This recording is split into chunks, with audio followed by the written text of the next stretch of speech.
nida etmək, ya Ali, hamısı Allahdan başqasını çağırmaqdır. Əlbəttə, o problemdir. Ya Muhammed deməyə əlbəttə, əgər çağırırsan onu şirkdir, əlbəttə. Allah Məhəmməd, ya Əli demək olmaz. İşə başlarında şirkdir. Allahla yanaşı heç kəsi çağırmaq olmaz. Sənin buradan oturub deməyin ki, ya Hüseyin, ya Həsən, artıq bu sən Hüseynə Allaha aid olan sifətləri verir. Çünki Həzrət Əli əleyhissalam təvəssül etmək olar. Yox. Demək ki, ya Hüseyin bu şirkdir. İnsan ya Hüseyin, ya Ali, ya filan kəs deyənlər, yəni bu işə son qoysunlar. Yaxşı, əgər ya Əli, ya Hüseyin, ya Zəhra, ya Rasulallah desəm, Allaha şərik qoşmuş oluram. Allaha şərik qoşmaq nədir? Şərik qoşmağın tərifi nədir? Şirk o deməkdir ki, Allahla yanaşı başqa bir tanrı qərar verəsən. Necə ki, Allah Teala kəramətli kitabında buyurur. Allahla yanaşı başqa tanrı qərar verməyin. Məyər şiələr deyirlər ki, Muhammed, Əli, Zəhra və digər imamlar tanrılardır? Əlbəttə ki, xeyr. Məyər şiələr Allaha deyil, onlara ibadət edirlər? Əlbəttə ki, yox. Biz 12 imam şiələri etiqad edirik ki, həqiqətən də Allah Teala təkdir və şəriki yoxdur. O ki qaldı ya Muhammed, ya Əli, ya Zəhra deməyə, bütün bunlar ibadət deyil, sadəcə bir nida və kömək istəməkdir. Hansı ki, bu sözlərlə dua edərkən Allah yanında şəfaət və vasitəçilik istənilir. Necə ki, ey Allahın Peyğəmbəri, Allah yanında mənə şəfaətçi ol, deyirəm. Məyər bu, Allaha şərik qoşmaq hesab edilir, yoxsa təvəssül hesab edilir? Çünki Allah Teala öz kitabında belə buyurur. Səbir və namazdan kömək diləyin. Məyər Allah səbir və namazdan kömək istəyin deyə buyurduqda bizə şərik qoşmağı öyrədir? Həmçinin Allah Teala buyurur, ey iman gətirənlər, Allahdan qorxun, ona tərəf vasitə axtarın. Vasitə duaya da şamildir, salih əmələ də, övliyaları təvəssül etməyə də. Biz yer üzündəki ən pak yaradılmışları Allah Teala'ya vasitəçi qərar veririk. Necə ki, kör bir səhabə Peyğəmbəri təvəssül etmişdir. Əhməd bin Həmbəlin Əl-Müsnəd kitabı Şüeyb əl-Arnavutun təhqiqatı ilə 28-ci cild, səhifə 478. Hədisin isnadı səhihdir və raviləri etibarlıdır. Deyir. Osman bin Hüneyf deyir, gözü görməyən bir nəfər Peyğəmbərin sallallahu aleyhi və aleyh yanına gəlib dedi, Allaha dua et ki, mənə şəfa versin. Peyğəmbər buyurdu, istəyirsən sənin üçün dua edim, istəyirsənsə də bunu sənin üçün təxirə salım. Çünki bu daha xeyirlidir. Həmin şəxs dedi, ona dua et. Peyğəmbər də ona əmr etdi ki, dəstəmaz alsın, bunu gözəl bir tərzdə etsin. Deməli, bu kör insana dəstəmaz almaq əmr edir. Bunu gözəl bir tərzdə etsin, 2 rükət namaz qılsın və bu duanı etsin. Allahım, həqiqətən də mən rəhmət Peyğəmbərin Muhammed vasitəsilə sənə üst tutur və səndən istəyirəm. Ya Muhammed. Nə deyir? Ya Muhammed sallallahu aleyhi və aleyh. Həqiqətən də mən bu hacətim üçün sənin vasitənlə Rəbbimə üst tutdum ki, hacətim yerinə yetirilsin. Allahım, onu mənim üçün şəfaətçi qərar ver.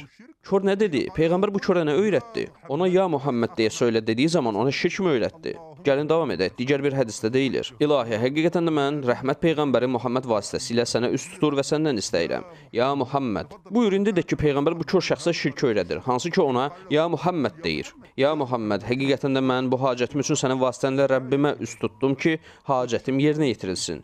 Onu bu işim üçün şəfaətçi qərar ver və şəfaətini mənim barəmdə keçərli et. Deyir, o bu sözləri dəfələrlə təkrar etdi. Həmçinin deyir, həmin şəxs də bunu etdi və sağaldı. Yəni bu xəstəlikdən sağaldı. Hədisdəki əvvəlkini təkrarladı. Məyər Allah Rəsulu bu şəxsə Allaha şərik qoşmağı öyrətdi? Bu necə olur ki, sən bəzi hədisləri götürür, Allaha cisimləşdirir və kimi gəldi təkfir edirsən? Sənin üçün digər bir mənbə.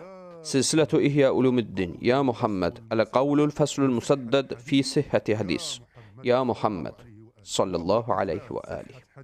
Bu da İbn Ömərin hədisinin doğruluğunu sübut edir. Belə ki, onun ayaqları tutulmuşdu və ya Muhammed dedi. Bu hədisdə nəfis hədis qaydaları var ki, vaz keçilən qaydalar deyil. Müəllif Məcdi Qəssam Məruf, səhifə 10. Əhl-i sünnədə Peyğəmbərin vəfatından sonra onu çağırmağın icazəli olduğuna gətirilən dəlillərdən biri İbn Ömər və ya ayağın tutulması, yaxud da ya Muhammed kimi tanınan hədisdir. Bu da İmam Buxarinin səhih isnadla Əl-Ədəbul Müfrəd kitabında nəql etdiyi hədisdir. Belə ki, deyir. Əbu Numan bizə Süfyandan, o da Əbu İshaqdan, yəni Əs-Səbiyyidən, o da Əbdürrəhman bin Səəddən belə nəql etmişdir. İbn Ömərin ayağı tutulmuşdu. Bir nəfər ona belə dedi, sənə ən əziz olan birini yad et. O da belə dedi, ya Muhammed sallallahu aleyhi və aleyh. İndi də görüm, İbn Ömər müşrikdir. Bu hədisin isnadı səhihdir və Səhih Buxaridə Əbu İshaqa isnad edilir.